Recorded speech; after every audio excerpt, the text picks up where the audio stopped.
बिस्मिल्लाहिर्रहमानिर्रहीम। अस्सलाम वालेकुम दोस्तों, मैं Reet Saleem. Welcome to my YouTube channel Naval Orchid. कैसे हैं आप सब लोग। तो गाइस आज हमने रीड करना न्यू नावल। तो उससे पहले अगर आपने मेरे चैनल नावल ऑर्चिड को सब्सक्राइब नहीं किया तो सब्सक्राइब कर लें और साथ में बेल आइकन भी प्रेस कर लें ताकि आने वाली वीडियो आपको मिलती रहे। और वीडियो को लाइक शेयर कमेंट करना मत भूलें। आज चलें नए नावल पढ़ते हैं। इसके जहन में धमाके हो रहे थे, लगता था सांस अभी रुक जाएगी। दिल था कि अभी सीना फाड़ कर बाहर आ जाएगा, क्या जिंदगी अब इसी बोझ के साथ गुजारनी पड़ेगी। इसके साथ ही ऐसा क्यों हुआ था। कुछ देर पहले इसका शरीक सफ़र जिसके साथ चंद घंटों पहले इसने इजाबो कबूल किया था, वो शख्स इसे अपने राज में शरीक कर गया था। अपनी हकीकत, अपने अधूरे वजूद का सारा दर्द, सारा बोझ इसके कंधों पर डाल गया था। वो सोच रही थी कि इसने तो कभी किसी का दिल तक नहीं दुखाया, अपनी हिम्मत से बढ़कर सबका ख्याल रखने की कोशिश की थी। मामा कहती थी कि भाभी से बहुत छान पटक कर नंद के लिए दिमाग मुंतखब किया था। तो फिर ये सब क्या था जो इसके कोरे दिल ने सहा था। इसके कोरे जज्बात, खाली स्लेट जैसा दिल जिस पर वो अपने शौहर का नाम लिखना चाहती थी। मम्मा मैं कहाँ जाऊँ, इसका दिमाग माउफ हो रहा था। अनाबिया उठो, नाना जान बुला रहे हैं। नैरन ने इसके वजूद से चादर खींची तो नाचारे से उठना पड़ा। दोपहर में वो ओहो आराम करने लेटी थी। नाना जान तुम्हें अपने कमरे में बुला रहे हैं। हाँ, वहाँ जैजी भाई भी मौजूद है। जहाँ जेब के जिक्र पर सुनहरा की आंखें जगमगाने लगी। अनाबे ने दिलचस्पी से 1.5 साल बड़ी बहन को देखा और अपना दुपट्टा दुरुस्त करके बालों को समेट कर कैचर लगाकर कमरे से बाहर आ गई। अस्सलाम वालेकुम। इसने नाना जान के कमरे में दाखिल होकर सलाम किया। नाना जान इजी चेयर पर दराज थे। जहाँ जेब इनके नज़दीक कुर्सी पर बैठा था, इसके हाथ में एक फ़ाइल थी जिसमें वो गर्क था। वालेकुम अस्सलाम। हमने तुम्हें ये बताने के लिए बुलाया कि कल सुबह तुम जहाँ जेब के साथ एडमिशन के लिए चली जाना। रहमत अब्बासी ने हिदायत दी। जी ठीक है नाना जान। इसने इस बात में सर ला, फिर जहाँ जेब की तरफ मतवज्जा हुई। जैसी भाई कब चलना है। रात को मैं गांव के लिए निकलूंगा, लेकिन सुबह तक वापस आ जाऊंगा। तुम 10 बजे तक तैयार रहना। इसने फाइल से नज़र हटाकर इसकी जानिब देखा। नाना जान डिनर के बाद वॉक के लिए चलेंगे। इसने चमकती हुई नज़रों से नाना को देखा। हाँ ठीक है, पर अभी तुम जाओ, मैं जहाँ जेब से ज़रूरी बात करो। रहमत अली अब्बासी ने कहा तो वो इनके कमरे से बाहर निकल आई। दोबारा नींद आने का तो सवाल ही नहीं था। वो पिछले नॉन में आके जहाँ जहाँ जेब ने मुख्तलिफ मुल्कों के चरिंद परिंद पाल रखे थे। गोया छोटा सा चिड़ियाघर बना हुआ था। नवाल वहाँ पहले मौजूद थी और पंच पर और जो बेंच पर बैठी अपना फिजिक्स का चौबी बेंच पर बैठी अपना फिजिक्स का टेस्ट याद कर दी। तुम अकेडमी नहीं गई। अनाबी ने इसके नज़दीक बैठते हुए पूछा। जाना तो था, पर मामा शॉपिंग के लिए चलेंगी। घर में दूसरी गाड़ी नहीं थी, मैंने सोचा आज घर पर ही पढ़ लूँ। नवाल ने बताया। तुम जैसी भाई के साथ चली जाती, इनकी गाड़ी भी तो थी। अनाबिया बोली। तुम ताई अम्मी को जानती हो ना, इन्हें लगता है कि इस घर की लड़कियां बलाएं हैं जो इनके इकलौते बेटे को चिमट जाएंगी। तुम्हारा और जूनी का मामला अलग है। तुम लोगों को नाना जान की सपोर्ट हासिल और दादा की अदालत में तो ताया जान की भी नहीं चलती। नवाल ने अपने मखसूस अंदाज में कहा। बड़ी मामी जाने की वैसा सोचती हैं। अनाबिया ने इसके करीब बैठते हुए कहा। वो अपनी जगह ठीक ही है। इनसे यानी मेरी मामा या अफरा पप्पो से कहा जाए कि जहाज़ेब को दामाद बना रहे तो वो दोनों ख़वातीन बखुशी राज़ी हो जाएंगी। नवाल ने इसकी गलतफहमी दूर करना चाहिए तो उसे जूनी की चमकती आंखें याद आई। तो क्या जूनी को जैसी भाई से मोहब्बत है। नवाल शायद तुम ठीक ही कह रही हो, इसके खोए हुए अंदाज में कहा। नवाल और अना तुम दोनों अंदर आ जाओ, मैंने चाय के साथ नगट्स बनाए। राबेल ने किचन के पिछले दरवाजे से आवाज़ लगाई। मेरा चूज़ा मेरे ऊपर लेटा हुआ। चूज़ा बाद थोड़ी सी देर बाद चैं चैं कर रहा है। अच्छा जी। दोनों ने गर्दन मोड़कर राबेल को देखा। इसके हाथ में बहुत जायका था। ग्रेजुएशन के बाद वो घरदारी में महारत हासिल कर रही थी। खाना तो जुनैरा भी अच्छा पकाती थी, मगर वो किचन में कम ही जाती थी। इसकी दीगर मसरूफियात ही बहुत थी।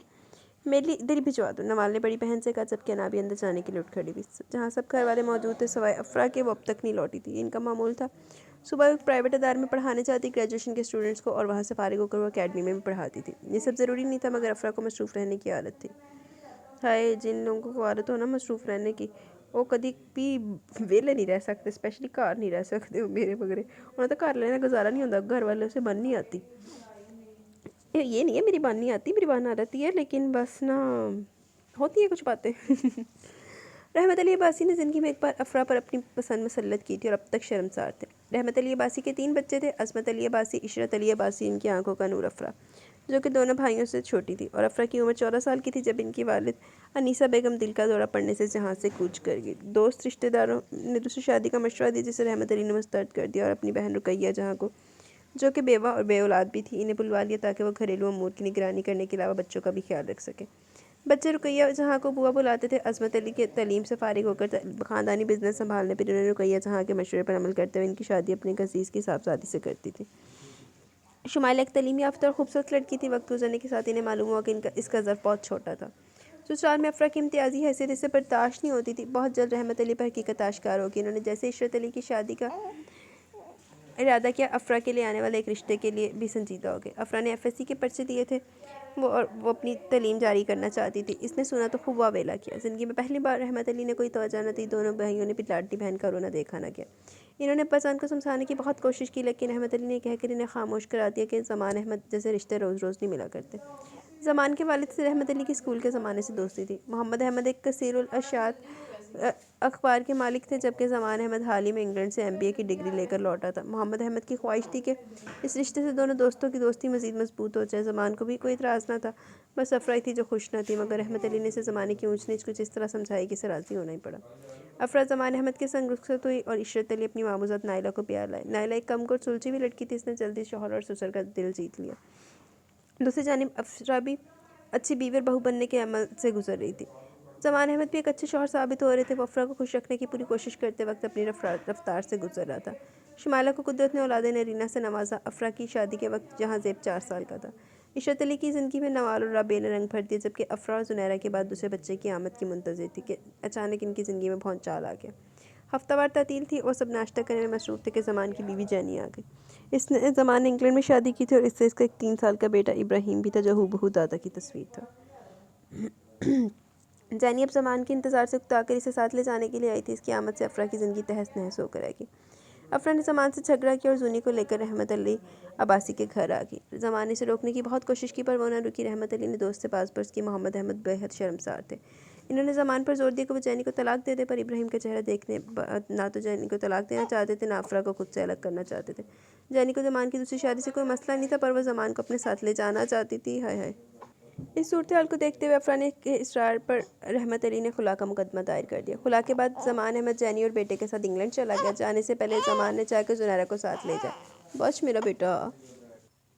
जाने से पहले ज़मान ने चाहा कि जुनैरा को साथ ले जाए, मगर अफरा ने इसे जूनी का चेहरा तक न देखने दिया। ज़मान के इंग्लैंड जाने के 2 माह बाद नाबिया ने दुनिया में आँख खोली। नाबिया की पैदाइश का सुनते ज़मान की वालदा दामन फैलाए हैं कि अफरा एक बच्ची इन्हें दे दे, मगर अफरा ने इन्हें मायूस लौटा दिया। इसे बच्चियों से बहुत मोहब्बत थी, मगर बाज़-औक़ात वो इनसे ज़मान की बेटियाँ होने का बदला लेने लगती थी। ख़ास तौर पर नाबिया से, जिसकी आंखें ज़मान की तरह सुनहरी थी। नाना जान, आज मामा का मूड बहुत ऑफ है, नाबिया ने रहमत अली से शिकायत की।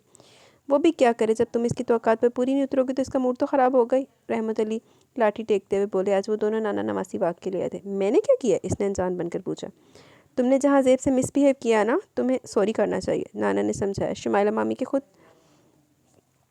खुद पसंदाना रवैये का बदला बाज़-औक़ात वो जहाँ ज़ेब से ले लेती थी, हालांकि वो बेकसूर होता था। आज भी यही हुआ। मामूली सी बात थी। अना को अपनी दोस्त की बर्थडे पार्टी में जाना था। अफरा चुके किसी सेमिनार में शिरकत करने इस्लामाबाद गई हुई थी, इसलिए सुनी और नाबे की जिम्मेदारी शुमाइला पर थी। शुमाइला ने अना को बर्थडे में जाने से रोक दिया। शुमाइला के ख्याल में शाम के वक्त अना का तनहा बाहर जाना मुनासिब नहीं था। जहाँ ज़ेब गाँव के आवा था, जहाँ रहमत अली की कसीर राजी थी। अना ने बिना कुछ शोर शराबा की चुप साध ली, पर दूसरे दिन जैसी की शर्ट प्रेस करते हुए जला दी। जहाँ ज़ेब सुबह ही लौटा था, इसने शर्ट जलाने पर नाबे से बात पर्स की तो इसने हंगामा बर्पा कर दी कि इसके पापा नहीं है तो हर कोई इसे इन्हें डांटने का हक रखता है। नाना जान, मैंने तो इनका काम करने की कोशिश की थी, इसने एहतजाज किया। जहाँ ज़ेब के ज़ाती कामों के लिए घर में मुलाजमा मौजूद है, इसके कपड़े प्रेस करना तुम्हारी जिम्मेदारी नहीं। तुमने ये काम इसको तंग करने के लिए किया था ना। हालांकि तुम जानती हो अफरा और तुम दोनों बहनों का कितना ख्याल रखता है। तुम्हें कॉलेज से पिक एंड ड्रॉप की जिम्मेदारी भी इसने उठा रखी है, रहमत अली ने इसकी आंखों में देखते हुए कहा। फिर और क्या करती? बड़ी मामी से तो बदतमीज़ी करने से रही, इसने धीमी आवाज़ में कहा। जहाँ ज़ेब ने बदतमीज़ी करने से भी ग्रेस किया करो। जिस तरह तुम मुझे प्यारी हो, वो भी मेरा लाडला है, मेरा एक लौता पोता है वो, इन्होंने अना को तंग करने की गर्ज से कहा। और इसने आलतन मुँह फुला लिया, मगर रहमत अली ने ज़रा परवाह न की। जहाँ ज़ेब से सॉरी कर लेना, रहमत अली ने आगे कदम बढ़ाते हुए कहा। ठीक है। अना का मूड बददस्तूर बिगड़ा हुआ था। घर नज़दीक ही था, सो वो घर आ गई। मामा आ रही है क्या? अना ने जूनी से पूछा, जो छोटे मामू के लिए कॉफ़ी बना रही थी। नहीं, आधे घंटे पहले मैंने कॉल की थी। मामा बता रही थी कि हाईवे पर ट्रैफिक जाम की वजह से इन्हें देर हो जाएगी। इन्होंने कहा हम दोनों को इनके इंतज़ार में जागने की ज़रूरत नहीं है। जूनी ने तफसील से बताया। तुम्हारा मूड क्यों ऑफ है? जूनी ने इसका बुझा हुआ चेहरा देखकर पूछा। कुछ नहीं हुआ मुझे, इसने कहा और आगे बढ़ गई। जूनी समझ गई कि नाना जाने इसकी क्लास ली, इस वजह से मोहतरमा का मजाज उखड़ा लग रहा है।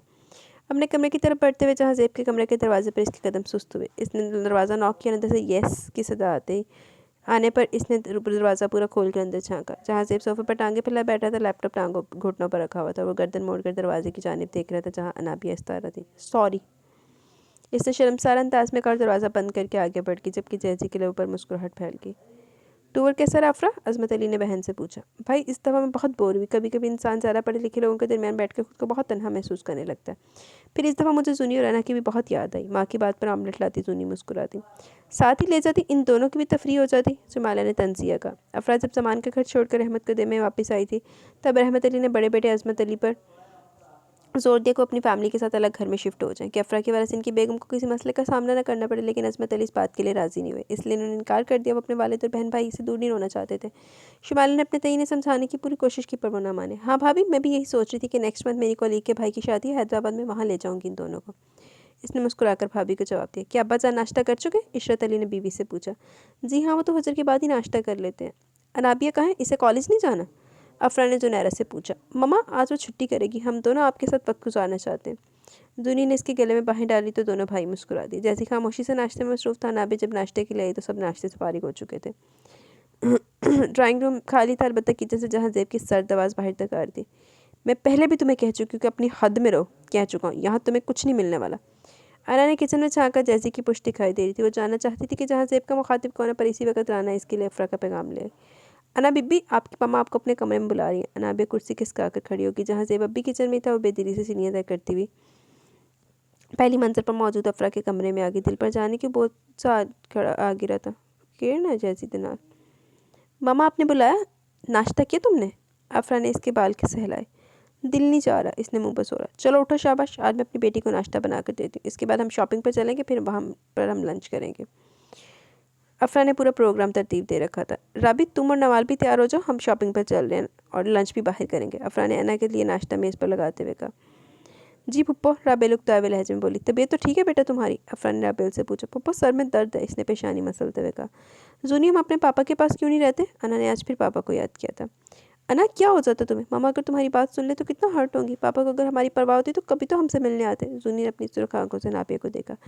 तुम्हें क्या हुआ, रोती रही हो क्या? इसने पूछा। मैं क्यों रोऊंगी, फ्लू हो गया। इसकी आवाज़ भी भारी हो रही थी। तुम्हें फ्लू है? राबेल के सर में दर्द है। मामा के साथ जाने का प्रोग्राम तो चौपट होता लग रहा है। आधे घंटे में निकल रहे, तुम जाओ फटाफट रेडी हो जाओ। जूनी ने से भगाया। मामा की गाड़ी में वो लोग मॉल आए थे। मामा ने इन चारों को इनकी पसंद की शॉपिंग कराई, अपने लिए भी 2 सूट खरीदे थे। लंच के लिए वो लोग करीबी नज़दीकी रेस्टोरेंट पहुंचे जहाँ जहाज़ पहले मौजूद था। अफरा ने इसे बुलवाया था, भतीजे के लिए भी इसे शर्ट और परफ्यूम खरीदा था। आधे घंटे से आपका वेट कर रहा हूँ, मुझे सख्त बोर लग रहा था। वैसे अब ये सब किस खुशी में? इसने कुरेदना चाहा तो वो सब भी सवालिया अंदाज में अफरा को देखने लगी। क्या वाकई कोई खास वजह थी? खाना ऑर्डर करो, घर चलकर सब मालूम हो जाएगा। अफरा ने पूरे इसरार अंदाज में इख्तियार किया। बेचारा बहुत थक चुकी थी, इसलिए ज़रा तजस्सुस का इजहार न किया। शाम तक बिल्ली थैले से बाहर आ गई। 2 खुशखबरियाँ थी। अफरा और नाना जान उम्र की सारत हासिल करने जा रहे थे। अफरा जिस कॉलेज में पढ़ाती थी, वहाँ के प्रिंसिपल ने अपने बेटे के लिए जुनैरा का रिश्ता मांगा था। जूनी ने सुना तो इसकी रंगत मतगैर होगी। जूनी और नवाल इसी कॉलेज में ज़ेर तलीम थी। अफरा लड़के के बारे में वालिद और भाइयों को बता रही थी। उज़ैर इंग्लैंड से डिग्री लेकर लौटा था। फिर क्या सोचा तुमने? शुमाइला भाभी ने पूछा। बाबा जान और दोनों भाई अजीज उज़ैर से मुलाकात कर लें तो फिर हमारे उम्रा पर जाने से पहले मंगनी की रस्म रख लेंगे और शादी जूनी के फाइनल पेपर्स के बाद। अफरा ने जोश से कहा। अनाबिया जूनी के कमरे में आई। ये देख इसे झटका लगा, वो रो रही है। क्या हुआ, क्यों रो रही हो? इसने जूनी के कंधे पर हाथ रखते हुए पूछा। अना प्लीज़ मामा को समझाओ, मैं वहाँ शादी नहीं करूँगी। इसने मिन्नत भरे अंदाज में कहा। तो फिर किससे शादी करोगी? इसने सरगोशी में पूछा। मम्मा, मैं जहाँ जेब से मोहब्बत करती हूँ, इसके अलावा किसी से शादी नहीं कर सकती। इसने हिचकिचा कर कहा। और जैजी, क्या वो भी तुमसे मोहब्बत करते हैं? इसने धीमे लहजे में कहा। मुझे नहीं पता, मगर मैं इतना जानती हूँ कि मैं किसी दूसरे शख्स से खुश नहीं रह सकती। जूनी की नाक, आंखें और चेहरा सुर्ख हो रहा था। अना ने बगौर से देखा। जूनी, तुम जानती हो ना, बड़ी मामी हमें पसंद नहीं करती। जैसे इनके इकलौते बेटे, वो हरगिज़ ऐसा नहीं होने देंगे। इनका बस चले तो अपने बेटे को सलमानी टोपी पहना कर रखे, ताकि हम लोग इनके सबूत को देख भी ना सके। अना ने जले कटे अंदाज में इसे समझाने की कोशिश की, मगर जूनी कुछ भी समझने को तैयार नहीं थी। जूनी, मैं मामा से बात करूँगी, मगर प्लीज़ तुमने जो कुछ मुझसे कहा है वो किसी और से मत कहना, समझ रही हो ना? राबी या नवाल से भी नहीं। इसे सुबह का वाक़या याद आया। जैसे अगर राबी पर गरज रहे थे तो इसका मतलब है कि राबी भी इनकी मोहब्बत में गिरफ्तार है। इसने कुड़कर सोचा और जूनी के कमरे से बाहर आ गई। रात के खाने के बाद नाना जान वॉक के लिए जा चुके थे। जुनैरा सोगी? अफरा ने इसे देखकर पूछा। जी सोगी मम्मा, मुझे आपसे एक बात करनी है। हाँ कहो, अफरा ने किताब मेज़ पर रखते हुए कहा। जूनी इस रिश्ते के लिए राज़ी नहीं है। अनाबे ने धीमे लहजे में कहा। तुम्हें कैसे पता? अफरा ने हैरानी से पूछा। इसने मुझसे कहा कि मैं आपसे बात करूं।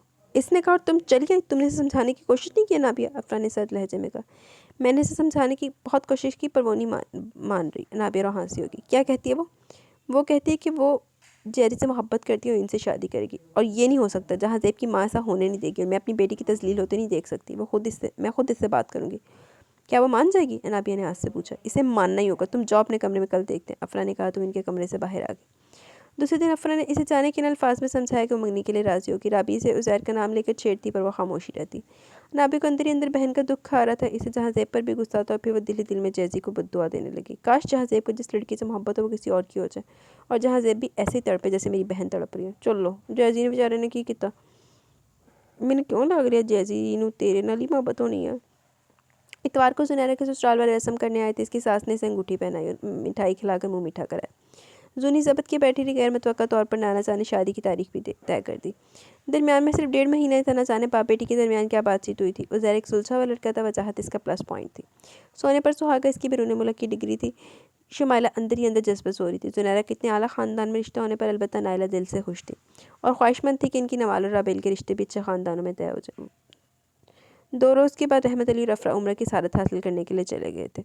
जाने से पहले रहमत अली ने जहाज़ेब को ख़ास ताकीद की कि जूनी और नाबिया का ख्याल रखे। जहाज़ेब और दादा की किसी बात से इनहराफ करे ऐसा तो हो ही नहीं सकता। वो दोनों का ख्याल रखने की पूरी कोशिश कर रहा था पर नाकाम था। जुनैरा इसके सामने आने से गुरेज कर रही थी। कॉलेज जाने के लिए इसने बड़े मामू से कहकर वैन लगवा रही थी क्योंकि वो और नवाल दोनों अफरा के साथ इसकी गाड़ी में कॉलेज जाती थी। नवाल भी इसके साथ ही वैन पर जाने लगी। अलबत्ता अना को पहले भी वो ड्रॉप करता था और अब भी नाबिया इसके साथ ही जाती।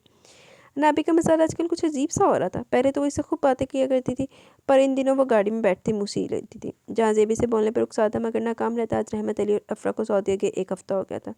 जहाँ जेब के ज़ब्त की हद भी बस इतनी थी। अना, प्रॉब्लम क्या है तुम्हें? बात क्यों नहीं करी तुम मुझसे? कुछ बोलो ताकि मुझे मालूम हो कि मैंने आखिर क्या गुनाह किया जिसकी तुम मुझे सज़ा दे रही हो। वो जज्बाती होते बोला। ज़िंदगी बर्बाद कर दी आपने किसी की और किस कदर अनजान बन रहे हैं। वो फट पड़ी। मैं नहीं जानता तुम क्या कह रही हो। मैं क्यों किसी की ज़िंदगी बर्बाद करूँगा? मैं जालिम नहीं हो ना। मुझे किसी को भी तकलीफ में देखना अच्छा नहीं लगता, चाहे वो बिल्ली का बच्चा ही क्यों ना। इसने विंडो स्क्रीन से नज़र हटाकर इस दुश्मनी चाह को देखा जो जालिम साबित करने पर तुली हुई थी। देखिए मैं क्या सी ना ऐसी नज़र ना दिया। मेरी बहन की ज़िंदगी बर्बाद कर दी आपने। वो मोहब्बत करती है आपसे, लेकिन आपको क्या, कोई आपकी मोहब्बत में मर भी जाए पर आपको कोई असर नहीं होगा। इसकी आवाज़ फिर आई जहाँ जेब को पूरी तरह झटका लगा। तो इससे सब पता है। मैंने इसे देखो मैंने इसे कई बार समझाने की कोशिश की। मेरे दिल में इसके लिए कोई स्पेशल फीलिंग्स नहीं है। मैंने बार बार इसे रोकना चाहा कि वो आगे ना बढ़े। आखिर में इसे नुकसान ही उठाना पड़ेगा। मैंने इसे बताया था कि मैं तुम्हें कुछ नहीं होने दे सकता जुनैरा। मुझ पर अपने जज्बे ज़ाया ना करो। पर मेरी बात किसी बात का इस पर असर नहीं हुआ। तुम हो कि मुझ पर इल्ज़ाम आयद कर रही हो। वो बोला तो बोलता ही चला गया। अना शिश्तर से सुनती रही। तो क्या इस दिन किचन में जूनी थी जिस पर जहाँ जेब बरस रहे थे? इसने दिल में कहा। क्यों, ऐसा क्यों हुआ? इसकी मोहब्बत की आंच आप तक क्यों नहीं पहुंची? क्या मेरी बहन के जज्बों में सदाकत नहीं थी? इसकी आंखें पानियों से भर गई। गाड़ी ट्रैफिक सिग्नल पर रुकी थी। ऐसा नहीं है ना, ये ऊपर वाले के काम है। वो जिस दिल में चाहता है मोहब्बत उतार देता है। ये तुम्हारी या मेरे बस की बात नहीं है। फिर मेरे दिल में तो पहले किसी के नाम का गुलिस्तान सज चुका है और ये गुलिस्तान इतना घना खुशबूदार है कि मुझे इसके सामने कुछ दिखाई नहीं देता। मेरी सुबह, मेरी शाम, मेरा सोना जागना, मेरा सावन, जुगनू, दीपक, सास, सब कुछ वही है। पर मैंने कभी भी सुनहरा की तरह इसका रास्ता नहीं रोका। अपने जज्बों को कभी भी इस पर आश्कार नहीं किया। मैं जानता हूँ कि ये वक्त मुनासिब नहीं और ना ही वो मेरे जज्बों की शिद्दतों को सह पाएगी। दिल चाहता है वो जिस जगह कदम रखे वहाँ मैं अपनी हथेलियाँ रख दूँ। ये सब मैं इससे बताऊँगा मगर वक्त आने पर। मैंने लगता तो वक्त तो पहले उन्हें दसी जा रहे हैं क्योंकि मिलने तो मामला गड़बड़ लग रहा। आपको क्या लग रहा है सबको? नाबिया जैसे इसने एक तवील सांस ली। गाड़ी कॉलेज के गेट के बाहर रुक चुकी थी। नाबिया जैसे किसी ट्रांस से बाहर आई। इसे यकीन नहीं हो रहा था कि जहाज़ेब किसी से इतनी शदीद मोहब्बत करते हैं। इसने खुद को संभालने की कोशिश की। मेरी बहन का क्या जो सुबह शाम आपको देखकर किसी आजमाइश से गुजरती है। मैं कोशिश करूँगा मैं इसके सामने आऊँ, इस तरह शायद इसकी मुश्किल आसान हो जाए। जहाज़ेब ने कहा तो अपना बैग संभालती हुई गाड़ी से निकल गई। कहाँ तो वो जहाज़ेब को शर्मिंदा करना चाहती तो कहाँ खुद शर्मसार हो गई थी। वो मर्द होकर भी अपने जज्बों की नाकदरी नहीं कर रहा था। मुनासिब वक्त के इंतजार में था। जूनी लड़की होकर भी रहमत के दिल में जोश की लहर दौड़ गई। रहमत अली और अफरा उम्र की सालत हासिल करके आ गए थे। साथ ही एक और वाक़या भी हुआ। जहाज़ेब 2 साल के लिए मुल्क से बाहर जा रहे थे। लंदन में नया ऑफिस लॉन्च करना चाहते थे। साथ ही जहाज़ेब कोई कोर्स भी करना चाह रहे थे। शुमाइला ने बहुत वावेला कि अपने इकलौते बेटे को खुद से दूर भेजने के लिए तैयार नहीं थी। पर जैजी ने भी मना लिया। जहाज़ेब के जाने से घर में कोई भी खुश नहीं था। अना तो दिल ही दिल में शर्मसार थी। वो जान गई कि जहाज़ेब इसकी बात का मान रखने के लिए जा रहे हैं। वो जहाज़ेब के कमरे की जानिब पर दस्तक देकर अंदर दाखिल हुई। इसे देखकर एक पल को ठिठका फिर मुस्कुरा दिया। वो पैकिंग कर रहा था। बेड पर इसके कपड़े और दीगर सामान बिखरा हुआ था। साथ ही सूटकेस खुला हुआ था। खैरियत तो है? जहाज़ेब ने सादे लहजे में दरियाफ्त किया। जी बिल्कुल, मैंने सोचा पैकिंग में आपकी हेल्प करवा दूँ। इसे बरवकत बहाना सूझा। वो भी जाने के इस मूड में था। सोफे पर जाकर बैठ के कोई ऐसी इजाज़त दे दी वरना इसे घर की लड़कियों को अपने कमरे में आना पसंद नहीं था। इसके ज़रूरी कामों के लिए शुमाइला ने मुलाजमा रखी हुई थी जो इसके कमरे की सफाई भी इसकी गैर मौजूदगी में और शुमाइला की निगरानी में करती थी। दिल दा मामला बेटा, दिल दा मामला, एड्डियाँ कच्चियाँ गोलियाँ नहीं खेड़ियाँ असी। अनाबिया इसके कपड़े तरतीब से सूटकेस में रखने लगी। मैंने इस दिन आपको बहुत कुछ कह दिया, वो अपनी सुनहरी आंखें इस पर टकाए बोली। नहीं, ऐसी कोई बात नहीं, मैंने बुरा नहीं मनाया, यूँ भी किसी न किसी को तो लंदन जाना ही था, मेरे जाने में तुम्हें खुशी मिलती है तो मैं भी खुश हूँ, इसने रसान से कहा।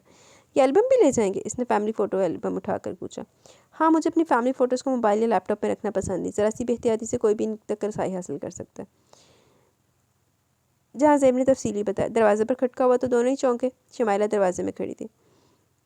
आए मॉम, वो नरमी से बोला। तुम यहाँ क्या कर रही हो नाबिया? इन्होंने सपाट लहजे में से मुखातिब किया। मैं मामी, वो जैसी भाई का सामान पैक कर रही हूँ।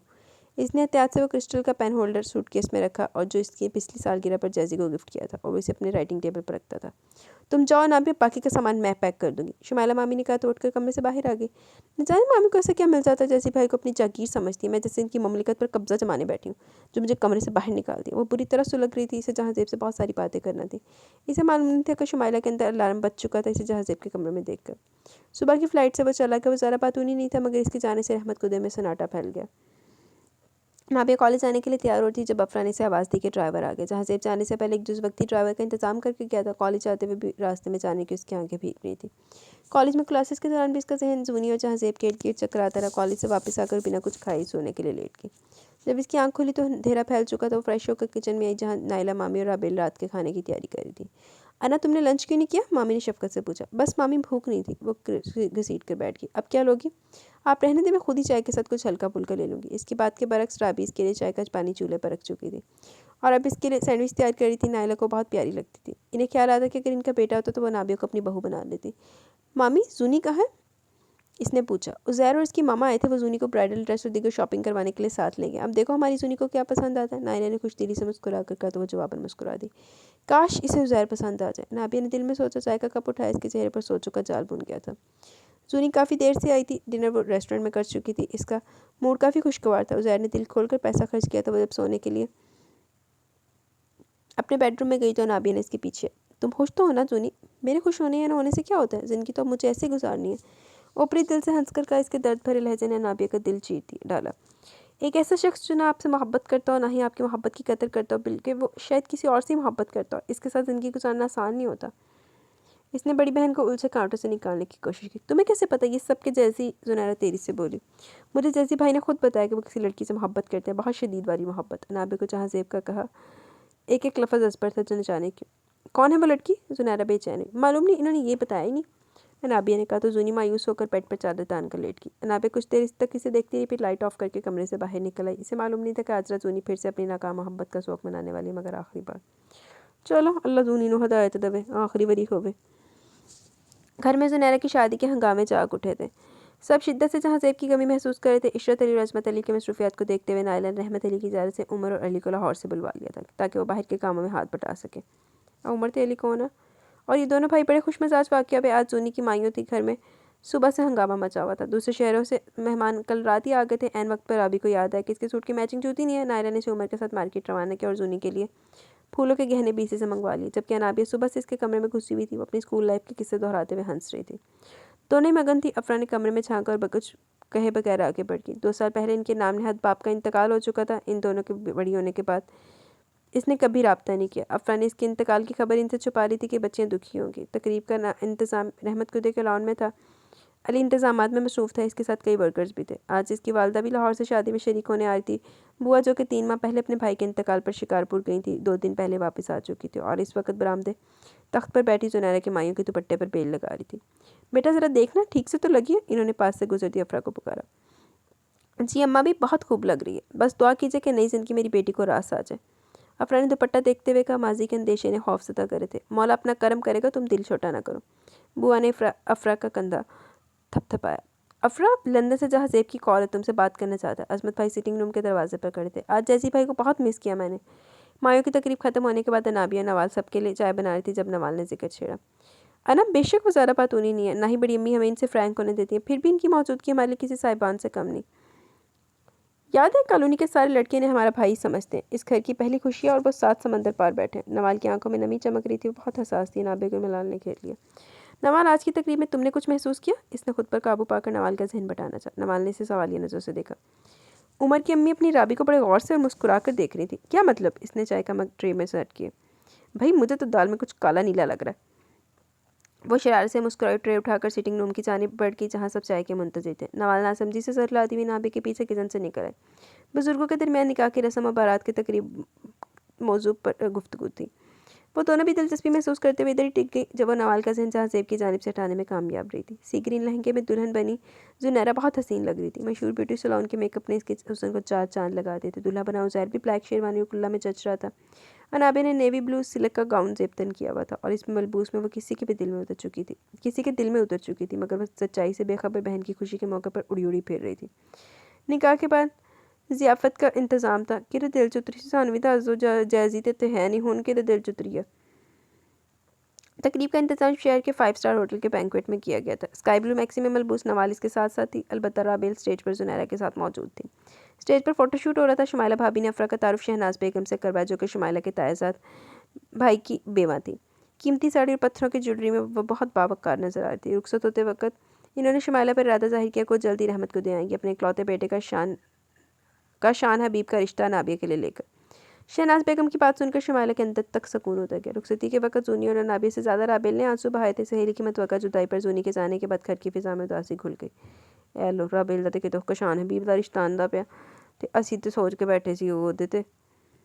अब असी जी सारिया घर दी कुड़ियां कड्ढी जा रही है ताई बेगम ते इन्हें लियानी केड़ी, इन्हें पुत्तर व्याहने भी है या पुत्तर बस अपने जो गई रखना सारी जिंदगी वास्ते। वलीमे के बाद अली और उमर भी अपने शहर लौट गए थे। जाने से पहले उमर की वालदा ने रहमत को देखी रजामंदी से राबेल को अंगूठी पहना दी। 3 माह बाद की तारीख भी रखती कि शादी के लिए। इस रिश्ते से सभी खुश थे राबेल समेत। जूनी हनीमून के लिए उज़ैर के साथ मलेशिया जा चुकी थी। अनाबी और नवाल इम्तिहानों की तैयारी में मगन थी। वो दोनों इर्द गिर्द के माहौल से बेखबर थी। इनकी बेखबरी में शहनाज बेगम अपने साहबजादे के साथ रहमत को देकर तशरीफ़ लाई। वो कॉलेज से थकी हारी आई थी। ड्राइंग रूम में मौजूद मेहमानों को देख लगे बांधे सलाम करके अपने कमरे में चली गई। चंद रोज़ बाद इस पर उकत खुला कि इस रोज़ शहनाज बेगम अपने बेटे का रिश्ता लेकर आई थी। शुमाइला मामी ने नंद और ससुर की भरपूर तसल्ली कराई कि काशान एक बेहतरीन इंतखाब है। मामा ने जब इससे राय मांगी तो इसने फैसले का इख्तियार इन्हें सौंप दिया। इसके दिल की स्लेट कोरी थी, ना ही सोचों पे किसी का पहरा था। रिश्ता तय होने के बाद दोनों जानिब शादी की तैयारियां शुरू हो गई। राबेल और इसकी शादी एक ही दिन करार होना पाई। जुनैरा को फ़ोन पर खबर सुना दी कि इसने भरपूर खुशी का इजहार किया। काशान ज़्यादातर लंदन में रहता था, वहाँ इसका बिजनेस था। नाबे को भी शादी के बाद लंदन ही जाना था। आजकल इस पर यासियत सवार थी। नाना के साथ वॉक पर जाना भी छोड़ रखा था। रहमत अली कई दिनों से इसके मजाज का बगौर मुताला कर रहे थे। आज इन्होंने इसे अपने कमरे में बुला लिया। जी नाना जान, आपने बुलाया? वो सोफे पर टिक गई। बहुत दिन हो गए फुर्सत से तुमसे बात नहीं हुई। सोचा आज अपनी गुड़िया से बहुत सी बातें करूं। फिर कहाँ मौका मिलेगा, तुम मेहमानों की तरह आया करोगी। नाना की बात पर इसकी घनी पलकें चमकने लगी। तुम खुश तो हो ना बेटा? अफरा ने तुमसे राय तो ली थी ना? नाना बेचैन हुए। पूछा था मैंने, कहते कि जो इनका दिल चाहे करे। पर नाना, मैं आप सब लोगों से दूर इस तरह बिल्कुल अजनबी लोगों में कैसे एडजस्ट करूंगी? फिर काशान के मिजाज में बिल्कुल वाकिफ नहीं। बेख्तियारी में इसने नाना से उलझन शेयर की। बेटा ऐसा वक्त हर लड़की पर आता है। फिर मेरी अना तो बहुत समझदार है। इन्होंने झुककर इसका सर सहलाया। राबेल को देखो बेटा, शादी की तैयारियों में भरपूर हिस्सा ले रही हो और तुम अना इस कदर बेजार नजर आ रही हो जैसे शादी में तुम्हारी रजामंदी शामिल है। इन्होंने बगौरी से देखा। नाना जान ऐसी बात नहीं है, इसने फ़ौरन कहा। मैं जानता हूँ बेटा, पर देखने वाला तो यही समझेगा। अपनी शादी की तैयारी में दिलचस्पी लो बेटा, हंसो मुस्कुराओ, खुश रहो बेटा। तुम नई ज़िंदगी की शुरुआत करने जा रही हो। रहमत अली ने इसकी मोहनी सूरत को देख बगौर देखा। ठीक है नाना जान, आप जैसा चाहते हैं ऐसा ही होगा। वो मुस्कुराकर गए। वो नाना जान को इस उम्र में दुख देना नहीं चाहती थी। 1 हफ्ते बाद जूनी भी आ गई। वो मज़ीद खूबसूरत हो गई थी। इसे उज़ैर की मोहब्बत ने जीत लिया था। वो सबके लिए तहाइफ लाई थी। मैं इसे भूली नहीं हूँ। मैंने इनसे मोहब्बत की, इंजॉयमेंट नहीं। मौका मिलते इसने नाबे के कान में सरगोशी की। और उज़ैर भाई? नाबे ने जवाबन सरगोशी की।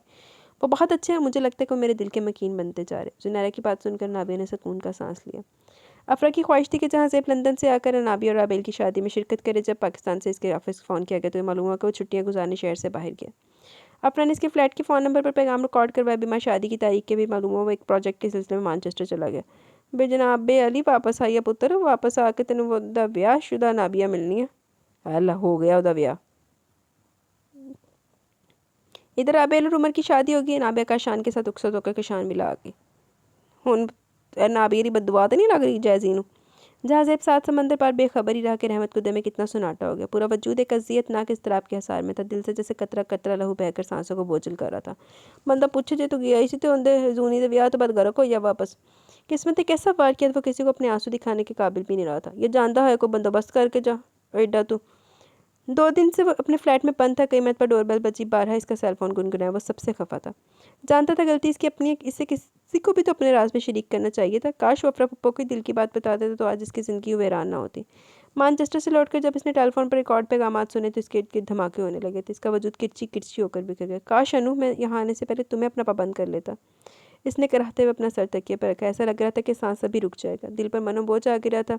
लगता था जिंदगी अब इसी बोझ के साथ ही गुजारनी पड़ेगी। कुछ देर पहले की तो बात है कि शान हबीब कमरे के वस्त में खड़ा था और इसकी मुखातिब इसकी नई नवेली बीवी थी। अल्लाह का शान हबीब दा कोई चाने चाड़े चाड़े। अनाबिया, मैं आपके साथ धोखाधड़ी नहीं करना चाहता, मगर मामा ने मेरी बात नहीं मानी। इनका ख्याल था कि मेरी शादी न करने से ख़ानदान और सोसाइटी में लोग बातें बनाएंगे। मैं इनकी ममता के आगे मजबूर हो गया हूँ। मेरी मामा का कहना है कि अनाबी बहुत मासूम और सादा है। मामा आपकी मासूमियत का फ़ायदा उठाना चाहती थी। क्यों की था मम्मा ने? नाबिया शशदर से इसे देख रही थी, मगर नाबिया की तरफ मतवजा नहीं था, बल्कि वो दीवार पर लगी पेंटिंग देख रहा था। मैं आपको बताना चाहता हूँ कि मैं शादी के काबिल ही नहीं हूँ। आप आराम करें, मैं बराबर वाले रूम में जा रहा हूँ। ओए होए, लख लानत फिर इदा दी मां ते बेगैरत औरत अपने पुत्र दा ऐब लकाने आस्ते दूसरियां दी औलाद दी जिंदगी खराब कर दी। लानती औरत। वो बात खत्म करके दाएं दीवार में मौजूद दरवाज़ा खोलकर गायब हो गया। दरवाज़ा फिर से बंद हो गया। नाबिया सोची थी कि मामा ने कहा था कि शुमाइला भाभी ने खूब छान पटक करके नंद के लिए दामाद का इंतखाब किया। पूरी रात नाबी ने गम मनाते हुए गुजार दी। अपना आप पहले कभी इस कदर अर्जा नहीं लगा था। फजर की अजान की आवाज़ सुनकर इसके हवास से आके नमाज पढ़कर इसने दुआ के लिए हाथ उठाया तो जुबान से शिकवा फिसल गया। मौला, इस आजमाइश के लिए मेरा इंतखाब क्यों किया? मैं बहुत कमज़ोर हूँ, मेरे मालिक मुझे हिम्मत अता कर। इसने दुआ मांगकर चेहरे पर हाथ फेरा जो आंसू से तर था। फजर के वक्त मांगी गई इसकी दुआ का ही असर था कि सुबह घर वालों की आमद पर जब इनसे मिली तो इसके चेहरे पर गुजरी रात का शायबा तक न था। अदाकारी तो शहनाज बेगम ने भी खूब की। काशान हबीब को मुस्कुराकर जुनैरा से बात करते देखकर वो शशदर रह गई। दिल बुरी तरह कर लाया था इनका, इसका मान टूटा था। इसके कोरे ख्वाबों पर शब्बे खून मारा गया था। नाश्ते के बाद वो रहमत कुदे आ गई। रात को इनका वलीमा था। ठीक 10 रोज़ बाद वो काशान के साथ लंदन के लिए फ्लाइट करने वाली थी। रहमत कुदे में सबने इसे हाथों हाथ लिया। मौका मिलने पर मामा और जूनी ने इसे काशान के रवैये के बारे में इस्तफसार किया तो इसने मुनासिब अल्फाज में इन्हें मुतमिन कर दिया। लाख लानत फिर तेरे ते जेड़ी किसी ने दसिया ही नहीं। एड्डी तो चंगी बेचारी। देखा मामा, मैं कहती थी सब ठीक है, पर आप खामखा परेशान रही रात भर। जुनैरा ने अफरा की जानिब रुख किया। नाबिया अफरा को देखती रहेगी। पता नहीं क्यों दिल बहुत घबरा रहा था। रात भर सो नहीं पाई। तुम्हारी शादी के वक्त ऐसा कुछ महसूस नहीं हुआ। अब कि इस कदर बेचैनी हुई कि मैं तो डर गई कि मेरी बेटी के साथ कुछ गलत तो नहीं हो गया। वैसे मीठी नज़रों से तक रही थी। इसका दिल बड़ी ज़ोर से धड़का। मेरे मालिक का करम है जिसने मुझे दोनों बेटियों की जिम्मेदारी से सबकदोश कर दिया। अफरा ने मजीद कहा तो उसने इस्पात में सर हिला दिया। अंदर ही कहीं आंसू गिरे थे। वलीमे के अगले रोज़ वो फिर रहमत को दे आई। 2 रोज़ के लिए, क्योंकि फिर इसने लंदन चले जाना था। राबेल का वलीमा मुलतवी हो गया था क्योंकि उमर के ख़ानदान में किसी अजीज़ का इंतकाल हो गया था। वो लोग इस्लामाबाद जा चुके थे। अना, तुम खुश तो हो ना बेटा? नाना जान ने पूछा। मैं बहुत खुश हूँ नाना, और मेरी खुशी की एक वजह यह भी है कि मेरे प्यारे नाना और मेरी मम्मा खुश हैं। इसने नाना के बाजू से गाल रगड़ा। सच कह रही हूँ, मेरा अफरत दोनों खुश है कि हमारी ज़िंदगी में तुम दोनों बहनें अपने घर की होगी। अब अपने अपने घर में अपने शरीके सफ़र के साथ एक बेहतरीन ज़िंदगी गुजारो। हमें इससे बढ़कर क्या चाहिए? जहाँ से बहुत याद आता, दिल चाहता वो जल्द लौटा है। मालूम नहीं वो लड़का क्या ठाने बैठा है। फ़ोन पर भी नहीं मिलता। इशरत बता रहा था खफा है वो। इसे तुम्हारी और राबेल की शादी का क्यों नहीं पता, जबकि शुमाइला का कहना कि वो इन दिनों मसरूफ़ था, फ़ोन पर बात नहीं हो पा रही थी। नाना ने मौजू बदल दिया। वो जहाँ सेब के लिए परेशान थे। अनाबी ने खुद को नदामत में घिरा पाया। इसने ही तो जहाज़ेब को दूर जाने का कहा था ताकि इसकी बहन को अपनी पहली मोहब्बत को भूलने में आसानी हो। अगर 2 साल बाद भी वो ना आए तो? अनाबिया बोली। मैं इसके बाप का भी बाप हूँ। इसे ज़्यादा मनमानी नहीं करने दूंगा। यहाँ कुछ मामला निपटाने हैं, इसके बाद खुद लंदन जाकर इसके कान खींचूंगा। नाना जाने से अपना प्रोग्राम बताया। इसकी आंखें चमकने लगी। फिर आप मुझसे मिलने भी आएंगे ना? इसने आज से पूछा। दिल को यह ख्याल ही किसी आरे की तरह चीर रहा था कि इसे अपने प्यारों को छोड़कर एक अजनबी के साथ रात समंदर पार कर जिंदगी गुजारनी है। इस शख्स के साथ जिसका नाम नेहाद शौहर है, न जाने इसके साथ निकाह जायज़ था भी या नहीं। ज़ाहिर है जब लंदन आऊँगा तुमसे मिलने तो आऊँगा, बल्कि जहाँ ज़ेब से कहूँगा वो मुझे तुमसे मिलवाने ले जाए। नाना जाने से तसल्ली करवाई।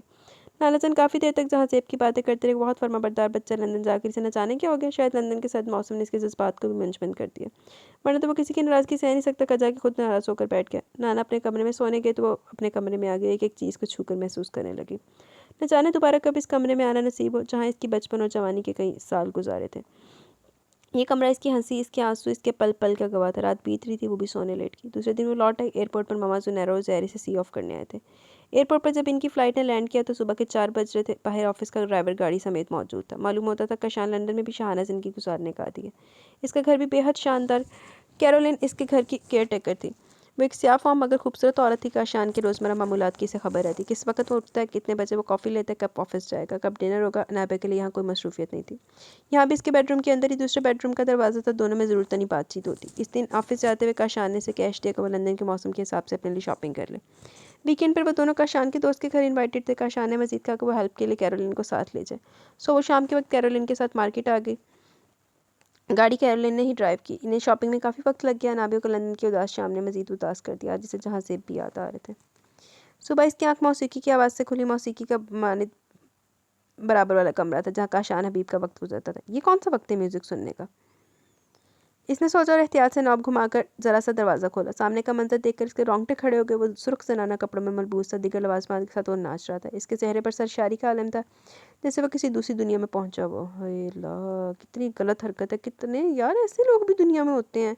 कितने लानती है इसकी माँ कि सिर्फ अपने बच्चे का, अपने बेटे का ऐब छुपाने के लिए ना उसने किसी भी लड़की की, किसी दूसरी की बेटी की ज़िंदगी बर्बाद कर दी। लानती कमीनी औरत। नाबे को महसूस हुआ शायद इसके पैर अब इसका बोझ नहीं उठा पाएंगे। नाबे की आंखें सुर्ख हो चुकी थी, दिल चाह रहा था फूट फूट कर रोए।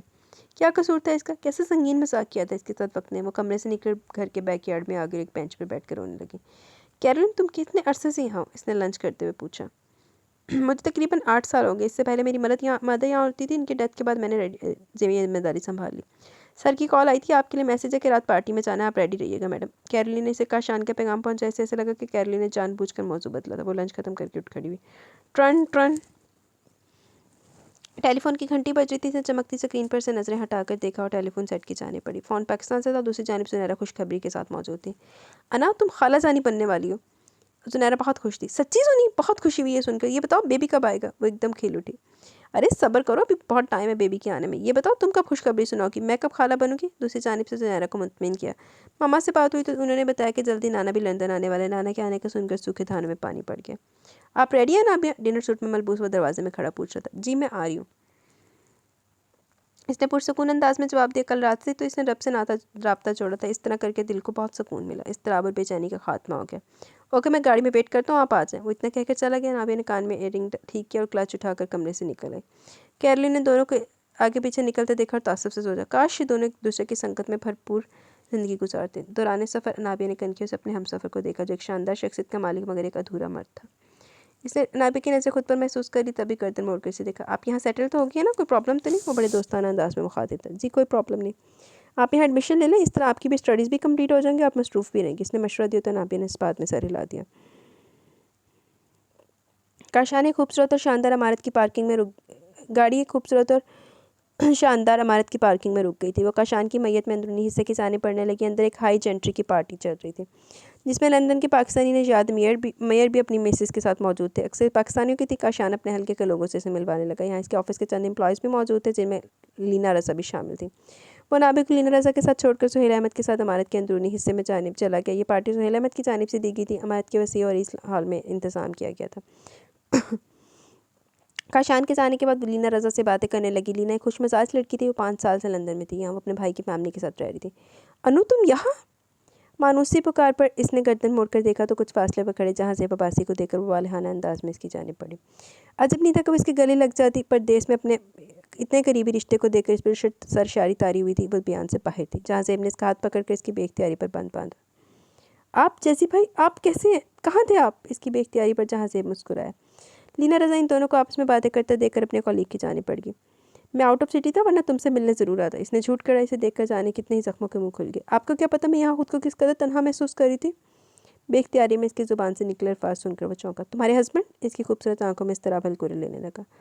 वो मेरे हस्बैंड है, जबकि आप सब मामा जूनी नानू मामू तो मेरे अपने हैं। बचपन से आपके दरमियान रही हूँ और यहाँ आकर मुझे अच्छा नहीं लग रहा।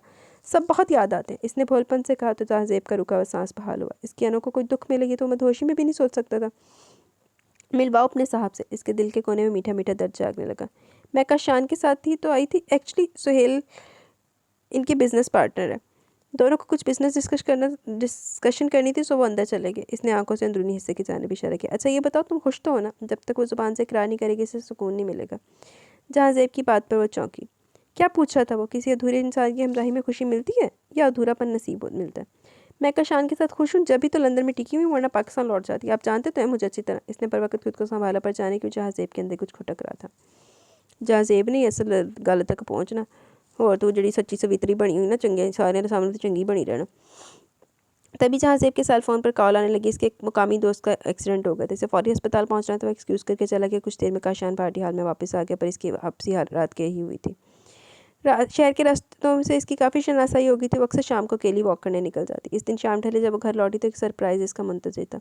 सिटिंग रूम में नाना जान के साथ जहाँ ज़ेब इसके मुंतज़िर थे, कैरोलिन ने इसकी तवाज़ा का इंतज़ाम भी कर लिया था। दरमियान में कॉफ़ी और लवाजमात से सजी ट्रे मौजूद थी, पर इन दोनों ने कॉफ़ी लेने पर इत्तफ़ाक़ किया। नाना इसे देखकर अपनी सीट से खड़े होकर वो भी बर्फ़ की तेज़ी से आगे बढ़कर इनसे लिपट गई। नाना जान कब आए आप? मैं कितना मिस करती थी आपको, वो छोटी सी बच्ची की तरह बोली। अरे रे, तुम अब तक बड़ी नहीं हुई? मुझे तो गलतफ़हमी हो गई थी, नाना ने इसकी पेशानी चूम कर कहा। नाना नवासी एक दूसरे के करीब बैठे एक दूसरे में गुम हो चुके थे। जहाँ ज़ेब कुछ फासले पर बैठे नहीं देख रहा था। इसकी आंखों में हुज़्न मलाल का मौसम उतर है। आज शिद्दत से अपने खसारे का एहसास जागा। इसकी आंखों ने इस लड़की को अपनाने के ख्वाब देखे थे। सबसे छुपा कर इसके लिए खुशियाँ खरीदना चाहता था, मगर अपने लिए गमों का सौदा कर बैठा था। तो होर की तू बन जा बहुत चंगा लान दिया आन तो पहले कोई पक्का काम करके आंदा। तुम क्या सोचने लग गए? जहाँ से दादा की पुकारी से हाल में खींच लाई। कुछ नहीं, बस आप दोनों को देख रहा था, इसने मुस्कुराते हुए कहा। नाना जिसे कड़ी नज़रों से देख रहे थे, फिर से नाबे की जाने में तवज्जो होकर इसे काशान की बात पूछने लगे। नाना वो तो आउट ऑफ सिटी हैं, काम के सिलसिले में, इन्हें वापसी में चंद रोज़ लग जाएंगे। नाबी ने काशान के अल्फाज दोहराए जिसे जाते हुए क्या कर गया था। तुम इतने बड़े घर में अकेली रहोगी? नाना के लहजे में तफक्कुर था। अकेली कहाँ हूँ नाना, यहाँ कैरोलिन दूसरे मुलाजिम है, वो भी फुल टाइम रहते। इसने हल्के फुल्के अंदाज में नाना को तसल्ली करवाई। फिर भी इसे चाहिए था कि तुम्हें अपने साथ ले जाता। अब तुम हमारे साथ चलो जहाँ ज़ेब के घर। नाना की बात पर जहाँ ज़ेब ने पहलू बदला। काशान जब वापस आएगा तो तुम्हें वहाँ से ले आएगा।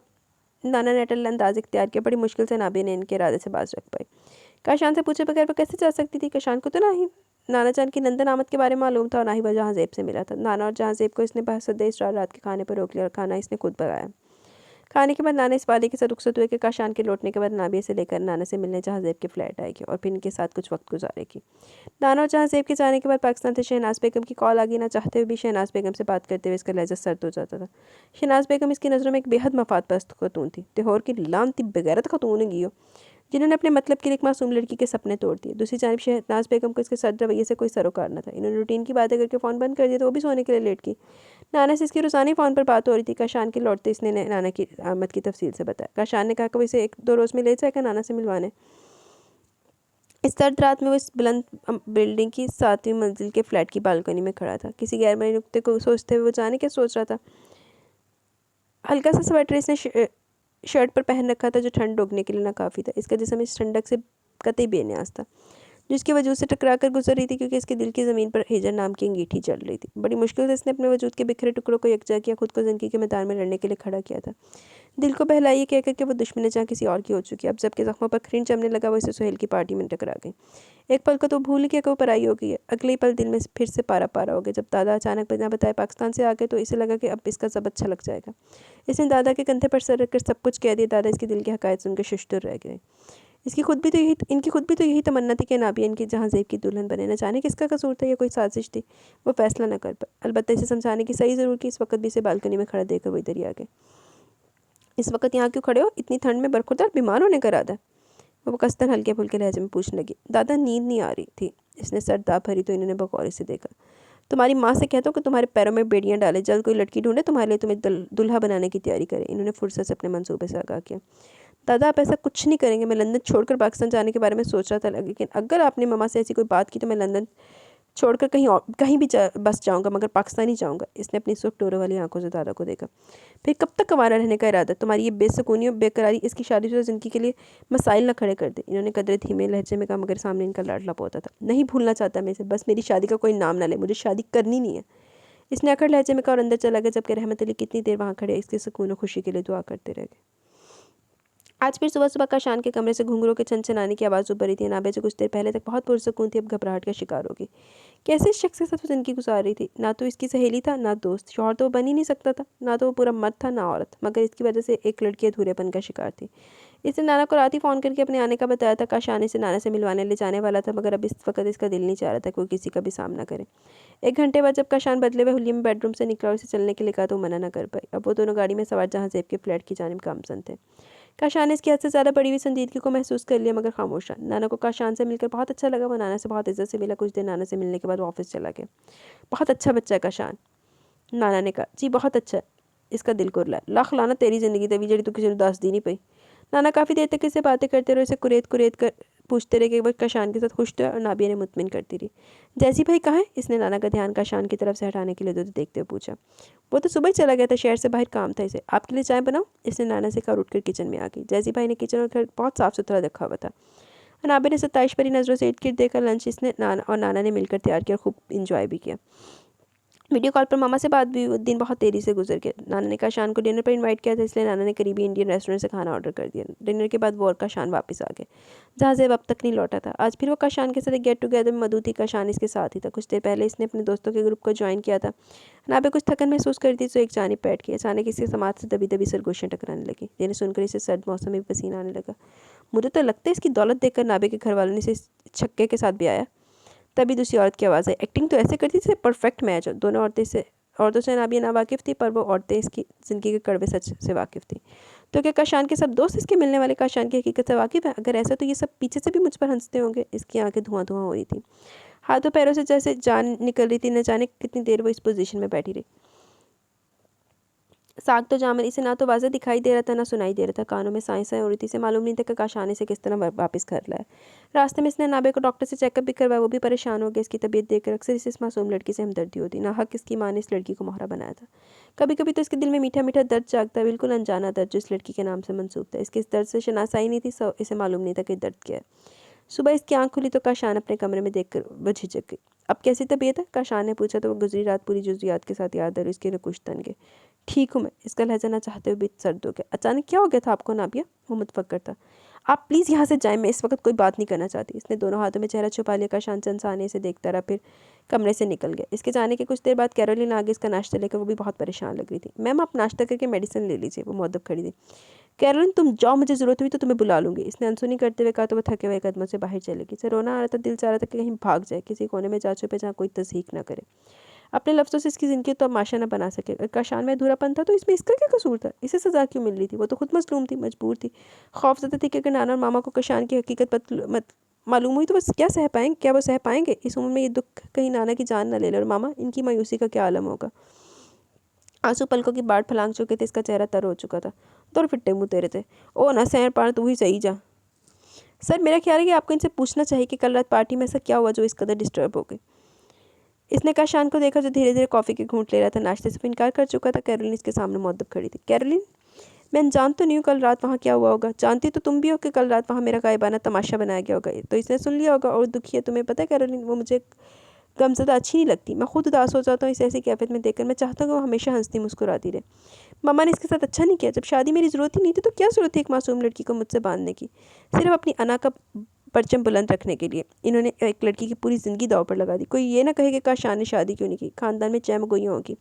काशान नॉर्मल नहीं है, एक अधूरा मर्द है। मेरा क्या कसूर था? इन्होंने मुझे अपनी ममता से महरूम रखा। 7 साल की उम्र में पढ़ाई का बहाना बनाकर यहाँ भेज दिया, खुद से दूर रखा। जिस्मानी कमी के साथ में ज़हनी मरीज़ भी बन जाता जो तुम्हारी जैसी हमदर्द लड़की से मेरी दोस्ती ना होती। अब अनाबी की हालत मुझसे देखी नहीं जाती। इसकी बेरंग ज़िंदगी से खौफ आता है। 1 साल पहले वो कितनी हंसती मुस्कुराती हुआ करती थी, ज़िंदगी से भरपूर, मगर अब वो बोलने से भी पहले सोचती भी है। यही हाल रहा तो कुछ पई नहीं कि वो नफ्सियाती मरीज़ा बन जाएगी। मैंने सोच लिया कि मैं इसे आज़ाद कर दूंगा। काशान के अंदर की घुटन आज बाहर का रास्ता मिल गया। नहीं सर, आप ऐसा नहीं कर सकते। कैरोलिन परेशान हुई। वो आपको अच्छी लगती है, आप इनके वजूद की आदी हो गए। इस घर में इनकी मौजूदगी आपकी तबीयत पर अच्छा असर डालती है, ये मैं जानती हूँ। वो इत्मीनान के साथ गोया भी, मगर काशान ने इस्तज़ाइया कैरोलिन से नज़र चुराई। वो सिर्फ एक खादमा ही नहीं थी, काशान के बचपन की साथी थी जो काशान के अंदर के मौसमों से बखूबी वाकिफ़ थी। जाओ देख कर आओ इसने नाश्ता किया या नहीं। इसने उंगली से कनपटी दबाई। कैरोलिन से तासुब से देखती हुई डाइनिंग हॉल से बाहर निकल गई। नाबी शाम को ड्राइवर के साथ जहाँ ज़ेब के अपार्टमेंट आ गई। इसने काशान को बता दिया वो नाना से मिलना चाहती है। काशान ने इस बात में सर हिलाते हुए ड्राइवर को कॉल करके बुला लिया कि वो नाबे को ड्रॉप कर दे, और खुद गाड़ी लेकर घर से निकल गया। नाना इसे देखकर खुश हो गए थे, जहाँ ज़ेब अभी ऑफिस से नहीं लौटा था। तुम ठीक नहीं लग रही, तबीयत ख़राब है क्या? नाना ने इसकी बुझी बुझी सूरत देखकर अखज़ किया तो इसे खुद को संभालना पड़ा। कल टेम्परेचर हो गया था, आज बेहतर है तबीयत, इसने बताया। नाना ने लंच ऑर्डर कर दिया। दोनों नाना नवासी ने बैठकर लंच किया।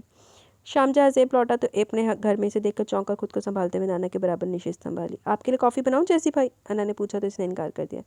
नहीं, मुझे आदत होगी अपने काम खुद करने की, मैं बना लूँगा। यूँ भी तुम यहाँ मेहमान हो, इसने शाइस्तगी से कहा। नाबे को लगा कि वो पहलू तय कर रहा है। कुछ देर पर मगरिब की नमाज़ का वक्त हुआ तो वो नाना नमाज के लिए खड़े हो गए। नमाज के बाद वो दुआ में अपने लिए हिम्मत और सुकून मांगा, जबकि नाना ने अपने पोते के लिए खुशियाँ मांगी। इनसे इसकी हालत देखी नहीं जाती थी। नमाज से फारिग होकर वो लाउंज में आई तो देखा जहाँ ज़ेब कॉफ़ी, नगेट्स और ब्राउनी समेत इनका मुंतज़िर था। वाओ, आप तो बहुत सुघड़ हैं, इसने कहा तो जहाँ ज़ेब के लबों पर फीकी सी मुस्कान आ ठहरी। तुम कॉफ़ी लो अनु, इसने मौजू बदला तो अना ने मग उठा लिया। नाना मना कर चुके थे, तो वो दोनों नगेट्स और ब्राउनी से इंसाफ करने लगे। नाना कुरान की तिलावत कर रहे थे। जैसी भाई, अब आप भी शादी कर लें। और हाँ, वो लड़की कहाँ होती है जिससे आप शादी करना चाहते थे? अनाबे को याद है कि वो किसी लड़की से मोहब्बत करता था। अना की बात पर नगेट्स की तरफ बढ़ता है, इसका हाथ रुक गया। मुंह में मौजूद ब्राउनी का टुकड़ा निकलने में भी इसे दिक्कत उठानी पड़ी। क्या हुआ, आप खामोश हैं? मामी आपकी पसंद को अपनाने के लिए तैयार नहीं है क्या? जहाज़ेब खामोश रहा।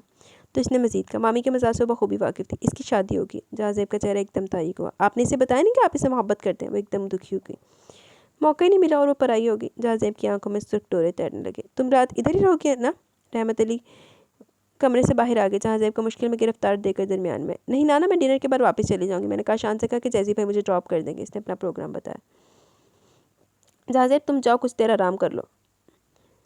नाना ने इसका चेहरा देखकर इसे मंजर से हटाना चाहा। वो दिल में शुक्र अदा करता हुआ उठ गया। नाना आपको नहीं लगता जैसी भाई बहुत बदल गए, पहले से संजीदा रहने लगे हैं? आप इनकी शादी करवा दें। वो जहाज़ेब के कमरे के बंद दरवाजे को देखते हुए बोली। मैं भी यही चाहता हूँ, बस वो राज़ी हो जाए। नाना धीमे लहजे में बोले। आप मामी से कहें वो समझाएं अपने बेटे को, मामी को बात मनवाना आती है। नाना सोच में गुम हो गए। नाना मैं डिनर तैयार करती हूँ, आप क्या खाएंगे? इसे नाना बहुत परेशान लग रहे तो जहन बटाने को पूछा। जहाज़ेब अपने कमरे से बाहर नहीं आया तक इसने खाना तैयार कर लिया और मेज़ पर लगा भी दिया। फिर इसे बुलाने की, तब वो रूम से बाहर आया। हल्की फुल्की बातों के दरमियान खाना खाया गया। बर्तन धोकर इसने किचन समेट और जाने के लिए तैयार होगी। नाना के इशारे पर जहाज़ेब अपने कमरे से गाड़ी की चाबी लेने चला गया। जहाज़ेब इसे छोड़कर दरवाजे वापस जा रहा था, मगर बस आधे स्टार अंदर ले आई और इसे ड्राइंग रूम में बिठाया और खुद किचन में जाकर कैरोलिन से सफाई कर रही थी। कैरोलिन कॉफ़ी बनाओ, जैसी भाई आए। आपकी कज़न मैम? इसने सर लाकर कैरोलिन के सवाल का जवाब दिया। काशान का है? इसने पूछा। मैम वो स्टडी में। इसने कॉफ़ी का जार खोलते हुए बताया तो वो सीढ़ियाँ तय करती हुई ऊपर आ गई। स्टडी रूम पहली मंजिल पर था। इसने दरवाज़ा खोल कर अंदर झाँका। काशान स्टडी चेयर पर बैठा था। इसके सामने किताब खुली रखी थी, मगर इसका दिमाग गैर हाजिर था।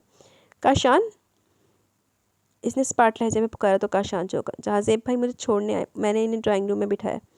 ओके मैं आता हूँ। वो उठ खड़ा हुआ। नाबे को देखकर इसका दिल खिल उठा था। वो तो ये समझता था कि अनाबिया वापस नहीं आएगी। वो उंगलियों से बाल संवारता स्टडी से निकला, जबकि अनाबिया अपने रूम में आकर जैकेट उतार कर रखने लगी। तभी से शोर सा महसूस हुआ तो स्कार्फ लेती कमरे से निकल आई। सिटिंग रूम से जहाज़ेब की तेज़ तेज़ बोलने की आवाज़ें आ रही थी। वो बरक रफ्तारी से सिटिंग रूम की जाने बढ़ी। इलाही खैर, इसने दिल में कहा और सिटिंग रूम में कदम रखा। काशान हाल के वस्त में खड़ा था। इसके चेहरे के तासुरात नाकाबिले यकीन थे, जबकि इससे कुछ फासले पर जहाज़ेब खड़ा इस पर चिल्ला रहा था। तो ये तुम हो काशान हबीब? तुम इसके काबिल कब थे? एक मासूम लड़की की ज़िंदगी बर्बाद करते हुए तुम्हारा दिल नहीं कांपा? ज़रा अफसोस नहीं हुआ? मैं जहाज़ेबा वासी तुम्हें अपना दोस्त कहता रहा। मुझे इसी वक्त समझना चाहिए था जब अना ने मुझे बताया कि तुम सुहेल के दोस्त हो, पर मैं ऐसी बात कैसे सोच सकता था कि मेरी कज़न की शादी तुमसे हुई होगी? तुम जो जहाज़ेब ने फिक्रा अधूरा छोड़कर अपना सर थाम लिया। जैसी भाई प्लीज़, आपको ये सब नहीं कहना चाहिए। मुझे काशान से कोई शिकायत नहीं। न जाने कि उसे काशान का दिल अपने दुख अपने दिल पर महसूस हुआ। इसका चेहरा गम और अलम की तस्वीर बना हुआ था। नाबी की आवाज़ भराई हुई थी और आंसू कतरा कतरा करके इसका चेहरा भिगो रहे थे।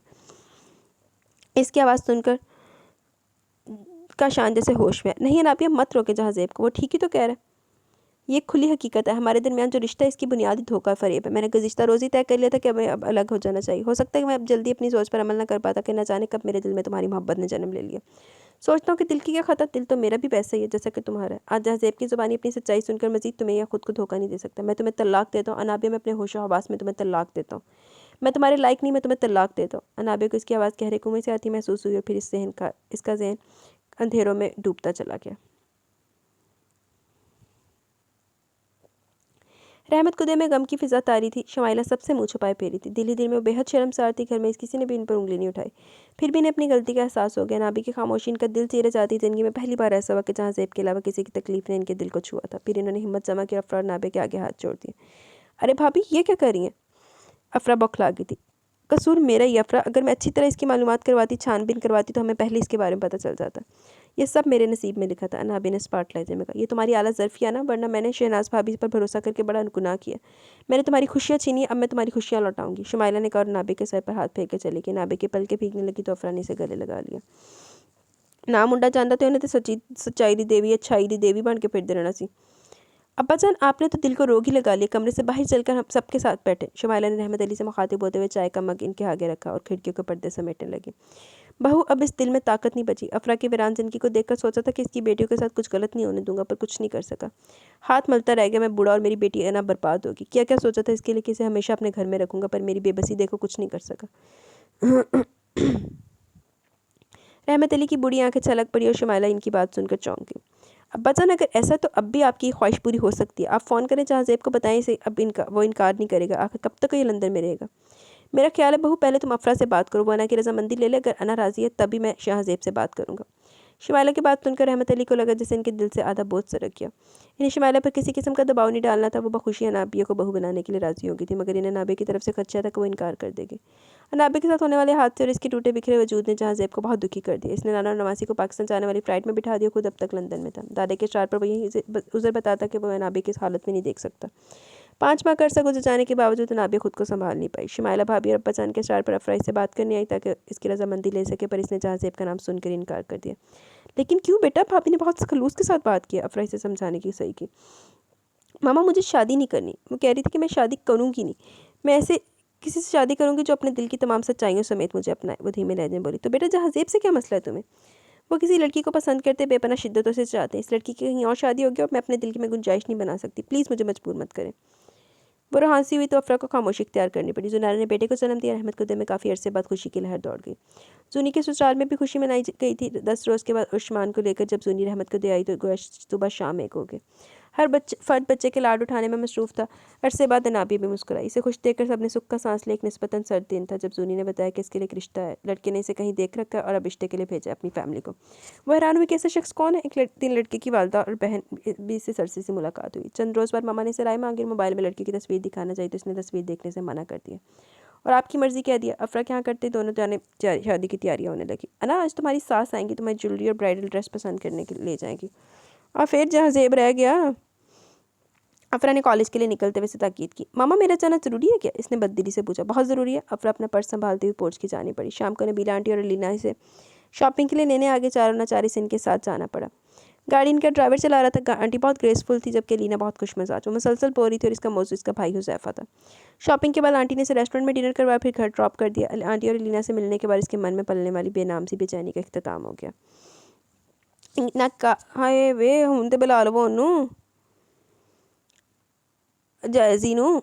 निकाह की तारीख तय होते ही जूनी अपनी शॉपिंग में मसरूफ़ होगी। उस्मान को वो संभाल लेती थी। इस दिन जुनैरा ने ढोलकी रखी हुई थी।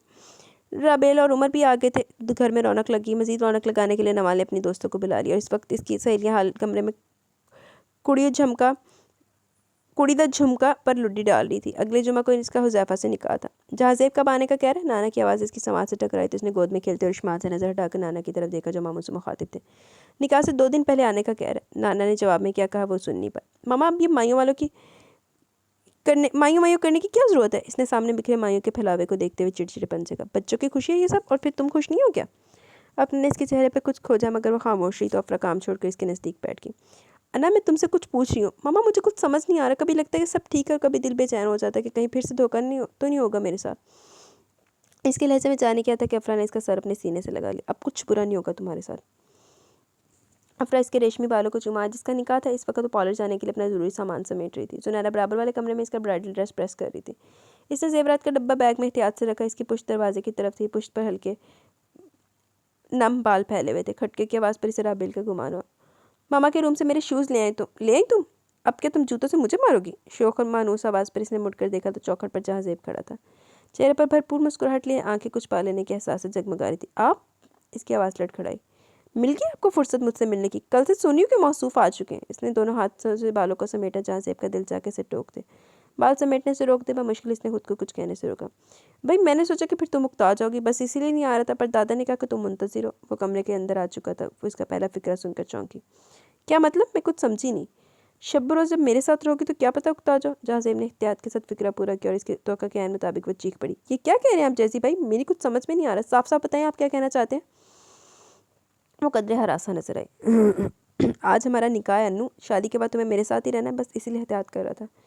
ऐसा कैसे हो सकता है? मुझे तो बताया कि मेरा निकाह किसी हुज़ैफा से हो रहा है। इसकी शक्ल होने जैसी होगी। हाँ मैं ही हूँ जहाँ ज़ेब हुज़ैफा अब्बासी। तुम जानते हो ये मेरा पूरा नाम है। इसके अंदर खत्ते की घंटी बजी। दुश्मन चाहे इन वक्त पे कोई पंगा ना डाल ले। घर में सब ने ही रोका था कि जैसा चल रहा है चलने दो, पर इसे कहाँ चैन था। यानी कि फिर से आप सब ने मिलकर मुझे धोखा दिया। इसका लहजा हर किस्म के जज्बात से आ रही हुआ। वो सब धोखा था जहाँ हुज़ैफा की वालदा बहन। नहीं अनु तुम गलत समझ रही हो। वो मेरे दोस्त की वालदा बहन और 1 साल पहले मेरे दोस्त की एक एक्सीडेंट में डेथ हो गई। अपनी वालदा बहन का वाहद कफ़ील था वो। इसकी डेथ के बाद मैंने इसकी जिम्मेदारी उठाई। आंटी मुझे अपना बेटा कहती है और लीना भाई समझती है। किसी ने तुम्हारे साथ कोई धोखा नहीं किया। वो नाबे के सामने आ खड़ा हुआ। नाबे के तेवर अच्छे नहीं लग रहे थे। इसने नफ़ी में सर लाया। आप सब ने मिलकर मुझे धोखा दिया। मामी ने मुझ पर तरस खाया क्योंकि इनकी वजह से मेरे साथ ट्रेजेडी हुई और वो इकलौते बेटे को मुझ पर कुर्बान करने चली हैं। इसकी आवाज़ आहिस्ता आहिस्ता भर आई। मामा ने भी अच्छी नहीं की किया। वो जानती कि मामी मुझे पसंद नहीं करती, और आप तो मोहब्बत करते हैं ना इस लड़की से, बेवफाई करेंगे इसके साथ। मैं ऐसा नहीं होने दूंगी, मुझे किसी की हमदर्दी या तर्स की ज़रूरत नहीं। प्लीज़ अनु, मुझे कहने दो, जैसे तुम सोच रहे हो ऐसा कुछ नहीं है। जहाँ ज़ेब के तेज़ लहजे पर वो चुप होकर इसे देखने लगी। मम्मा दिल से शर्मिंदा, तुम्हें बहू बनाने का फ़ैसला इन्होंने अपनी खुशी से किया। दादा की पुरानी ख्वाहिश थी, पर वो मम्मा पर दबाव नहीं डालना चाहते थे, इसलिए जब काशान का सिलसिला चला तो दादा खामोश है। मगर अब जबकि सब खुश है तो तुम अपनी ज़िद की वजह से सबकी खुशियों पर पानी फेरना चाहती हो। जहाँ ज़ेब ने इसे समझाया। और आपका क्या? मैं ज़बरदस्ती किसी पर मुसल्लत नहीं होना चाहती, इसने फिर कहा। मेरी प्यारी अन्नू, इस दिन का मैंने बरसों इंतज़ार किया। इसने अन्नू के सर हाथ अपने पुरहिद्दत हाथों में थाम लिया। अनाबिया ने कहा, यह वालहाना अंदाज देखा था। इसकी हथेलियाँ नम होने लगी। तुम ही वो लड़की हो जो मेरी अव्वलीन चाहत है, वो मज़ीद कह गया। बस वो जो आपने होटल में स्वीट बुक करवाया, जहाँ अना को रुखसत होकर जाना है, बाकी का रोमांस इधर झाड़िएगा। दोनों अपनी अपनी बोल रही थी, जहाँ ज़ेब इसका हाथ छोड़कर हंसता हुआ बाहर निकल गया। वो दोनों भी हंस रही थी। कमरा रंग बिरंगी हंसी की रोशनी से भर गया। जहाँ ज़ेब की हंसी, जूनी की हंसी और राबी की हंसी इसके इर्द गिर्द रक्स कर रही थी। वो ये सोच रही थी कि जिस लड़की से जैसी भाई मोहब्बत करते हैं वो लड़की वो होता है। कैसा हसीन इत्तेफाक है। जी तो गाइस, यहाँ पे हमारा नावल अपने इख्तिताम को पहुंचा। हालांकि इतने नावल इख्तिताम नहीं पहुंचना चाहिए सी, एक अद्धा वर्का होर लिखना चाहिए सी। जैजी भाई दा ते अन्नू दा ब्याह ते करांदे।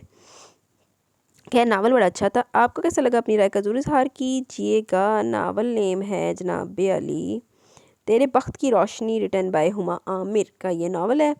आपको, मुझे तो बड़ा पसंद आया, छोटा सा नावल था। तो आपको कैसा लगा? अपनी राय का ज़रूर इजहार कीजिएगा। इंशाल्लाह कल मिलेंगे न्यू नावल के साथ। तब तक के लिए अपना बहुत सारा ख्याल रखें, दुआ में याद रखें। मैंने इजाज़त दे।